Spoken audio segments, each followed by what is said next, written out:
Why is no one talking about this movie? It's purely bizarre. Hey, what's up? It's Lauren, and I just watched On the Line, which is on Netflix. The amount of mind blownness, I guess if that's a word, that I feel right now, I need to get it out. Spoilers, spoilers, spoilers ahead. Do not say that you were not warned, but let's jump into it.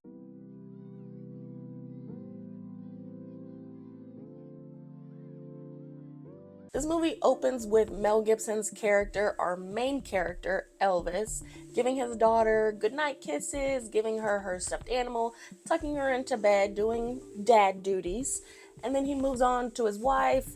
They exchange some pleasantries, and then he's out of there. He has night shift. He has a job to do, and we find out that he's a DJ for a radio station that does night owl content. They call in for advice. He gives them different stories. He's kind of like a jerk on the air, but it's completely fine with them. As he gets to the station, though, a man follows him in, starts threatening to kill himself. He has like a blade to his neck saying, I need to get on air. I need to get on air. I have to spread the message. But he quickly calms him down, kind of plays along with, yeah, you have to get this message out, but a way to do it is not on my show. Do that somewhere else. And then as he's leaving, as he talks this guy down, him and the security guard quickly lock the door and make sure no one else is getting in. Then the first 2 minutes of this movie learn that Elvis is a douchebag. Like, he is degrading everyone he comes in contact with. He's one of those guys who thinks nasty jokes and mean jokes is a form of friendship. So every single person at the radio station is dealing with this guy, and they kind of just put up with it because he is the star of the hour. He even goes as far as firing the new hire, Dylan. He met him all of 2 minutes ago and instantly fires him on radio, on live, because he's not joking back and forth with him and doesn't keep up. Of course, this is a joke. He brings him back on 30 seconds later, but it's like, why are you harassing your employees? What are we doing? To set the scene, we have Elvis, our main DJ.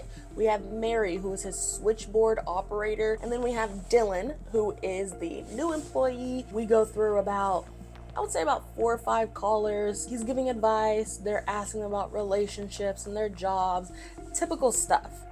And then we get a caller on the line, Gary, and it's different. Things take a shift. Gary's just breathing. He threatens that he's gonna do something horrible tonight, and then he just hangs up. Elvis completely brushes it off like just another crazy whatever. We go through a few more callers, and then we get Gary back on the line. He tells us he's in Pasadena. He's at this guy's house who he's gonna ruin his life. He's gonna hurt this man's family. Him and Elvis are going back and forth. Gary, we'll take this offline. I'll talk to you privately. No, says Gary, you're gonna keep me on the line. And actually, I'm at your house, Elvis. How about that? I'm at your house. I drugged your dogs with rat poison, and then I finished the job with a butcher knife. Not that I have to whisper, but he finished it with a butcher knife. So he kills his dogs. He's upstairs in the house with Elvis's wife and kid. He actually gives the full address so we know it's his house, and Elvis confirms, what did I even do to you? And then Gary drops the bomb, well, maybe you shouldn't be sleeping with your switchboard operator. So Gary on the line is either Mary's stalker, he's Mary's boyfriend, Mary's husband, someone who has a relationship with her to where it would matter if she was sleeping with her boss. No. This is just a random guy who wanted to embarrass Elvis. Elvis admits to it. Yeah, I've been sleeping with her. But what does that have to do with anything? Gary's having none of it, and turns out his girlfriend used to work for Elvis, used to get harassed on a daily by Elvis. He was such a trash boss to her that now her boyfriend's getting involved. He ends up tricking them. I say trick, but it's a do what I say or I'm gonna shoot your family. Go to the roof and go on the ledge where Lauren, his girlfriend, used to cry day in and day out at every single shift she had with you. Stand on a ledge and jump. jump like she jumped. Lauren actually killed herself because of all the harassment she was getting from Elvis. They get Dylan to say to Gary, the caller, yeah, he jumped. I wouldn't lie to you. At this point, a drone flies up into the air and sees it all happening. He was gonna live stream this guy's death as humiliation. So now he's not only mad at Mary for sleeping with a married man, he's mad at Elvis for ruining his girlfriend's life, and now he's mad at Dylan for being a liar. You lied to me, so now you're in it too. I'm gonna ruin your life too. Now at this point, you're thinking, where are the police? Someone's threatening your life on radio. Why is no one coming to your family's aid? Well, the police are ready to move in. They push in. We hear 2 gunshots. Okay, that's Elvis's family. They're dead now. He shot them dead. Police rush in. Get this man. Nope. Elvis gets on the phone with the police right after the 2 gunshots. They say, are you pranking us? Because there's no forced entry. There's no dead dogs. There's no one even in this house. Why did we waste our time coming here? So, of course, stunned because Elvis heard his daughter crying next to Gary. He knows this man is with his family, but where are they? He's stunned. He's walking out of the building. So from the roof down to the first floor, and we see a dead security guard. Gary has been in this building the entire time he was calling him. He has his family somewhere in this radio station, and we can't even leave because there is a bomb strapped to the door with a 40-minute timer. Ready to play a game now, Elvis? Here's the game. You have 40 minutes to find me or we're all blowing up. Everybody in this station. Ready, set, go. We get Elvis and Dylan searching on their own. They're going from room to room the entire time being taunted by Gary, who's still in their headphones, who's still live on radio, making jokes, teasing them the entire time. They even go into a room that says on the whiteboard, "Not here." That's how much he's taunting. We get to a point where we think we are going to see Gary. A shadowy figure walks behind them and starts attacking Dylan. It's just the maintenance guy. But what is he even doing here at 2 a.m? Gary is in our ear trying to make Elvis kill this man. He's a liar, Elvis. Why is he here? He's stealing equipment. We get a brief story from the maintenance man that the entire building is actually rigged. He tried to leave hours ago. The entire parking lot full of explosive. He actually saw Gary with a lady and a little girl going throughout the building. Gary's here. Elvis's wife and daughter are here. We even get Elvis's daughter back on the line to give us a hint. She's in a room with toys. Okay, Elvis knows exactly where that is. He runs off to the room. Dylan's following, of course. They're a pair. And all we find is her stuffed animal from the very beginning of the movie covered in blood. We need a new strategy. We got to get this man. So what Elvis does is turn off his mic. He wants to be clever. He wants to talk without Gary hearing. And they discover within their talking back and forth that he must be watching them from the surveillance cameras. We're going to get a plan. We're going to sneak up behind him, take him, rescue my family. Done. You got it? Turning on my microphone again. So, as the plan suggests, they head to the surveillance room. And instead of seeing Gary, they see another dead employee. Okay. At this point, Gary's gonna win. We've searched everywhere, high and low. People are dying left and right. We need another strategy. So now we're defeated. They're climbing up stairway after stairway until Gary, being the saint that he is, decides to give them a little game. I'll give you 10 extra minutes of not blowing up and dying if you can play a game. He's channeling his inner jigsaw, if you will. And it's simple. You just have to guess a 3-digit code. the numbers being 1, 2, 3, but of course the sequence can be anything. And I'll give you 10 extra minutes. Simple. It doesn't take them long. Dylan ends up guessing it. Now we know this man is seriously deranged. Being the action heroes they are, they climb into the elevator shaft. Of course, he's going to expect us to come from the stairway. He's watching the cameras. We're going to come from the elevator shaft. Get behind him.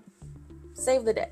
Simple plan, same one as earlier, but this time we'll be successful. Of course we will. And they were. They get into the main room, which is where it all started. 2 employees tied up in the corner. Elvis gets Gary with a knife to his neck. Where's my family? And of course, Gary's laughing like a lunatic. Right in the nick of time, the station gets a call from the police and from the bomb squad, from SWAT. Have Elvis's wife and daughter on the terrace with bombs strapped to their chests and a vest. But wait, Gary, he's a saint. He's gonna save the day again. I'll give you the codes to deactivate those bombs if we put them on Dylan. Elvis, you can pick. I'll even let you decide. Do you want Dylan to wear 2 vests, bombs, or your wife and daughter? Your choice. I'll make it easier for you. He writes down everyone's name, seemingly, into a hat and says, Elvis, you can draw from this hat. Whoever name is picked, that's who's wearing the bombs. And of course, Elvis, being the hero he is, pulls a name and says, oh, it's my name. Just put the bombs on me. Gary flips the hat over. All the names come tumbling out. And in his full-on Joker moment, every single name written down was Dylan's. So it's going to be Dylan. Gives the code to deactivate to the bomb squad. And for some reason, that officer comes into the room with 2 vests that are bombs and puts them on Dylan's shoulders as if that's protocol at all. They're already deactivated. What are you doing? Gets the code from Gary, reactivates them. The lights turn green. They do their little beep beep. And then he's shot in the face. What was that for? You're our 1 ticket out of here, and you reactivate the bombs and instantly get killed. At this point, Gary's pacing. He's walking back and forth. He's having his psychotic break and decides, you know what? Let's just all die today. I have the detonator in my hand. I'm dropping it. I'll see you guys in heaven.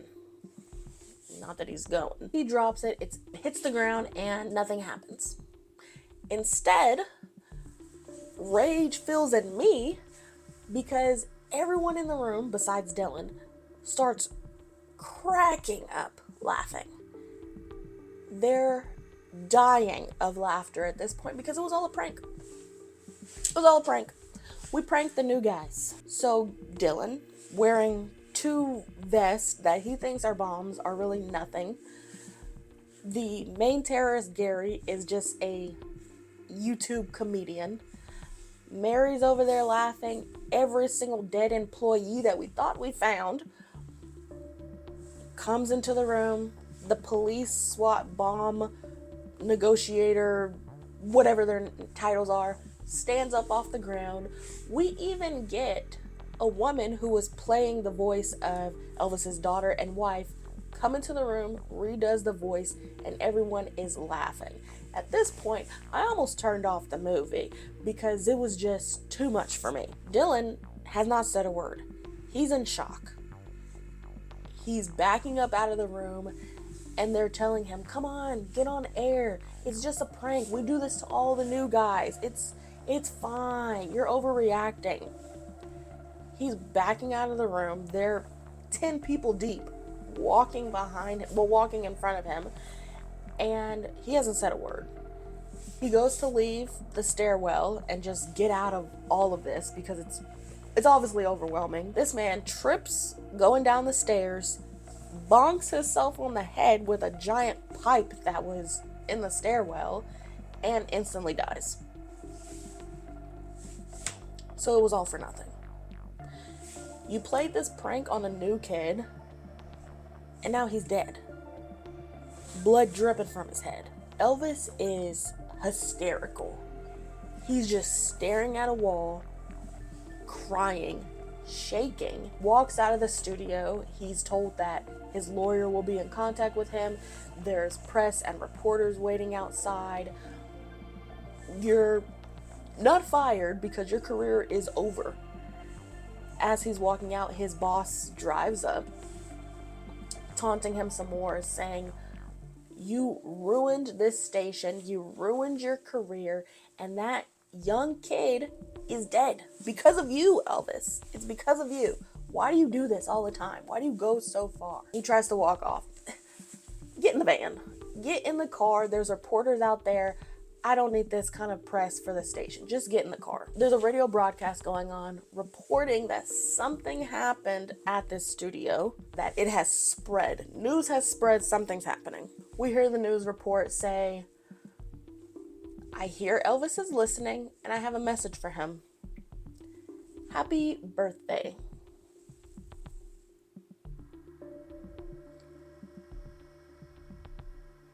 Now, when I tell you this is the second point I almost turned off the movie.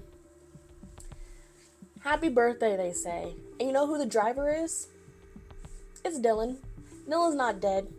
All of this was a reverse Uno joke on Elvis. It was all a joke. This whole movie was pointless because it was a joke on top of a joke inside of a joke disguised as a...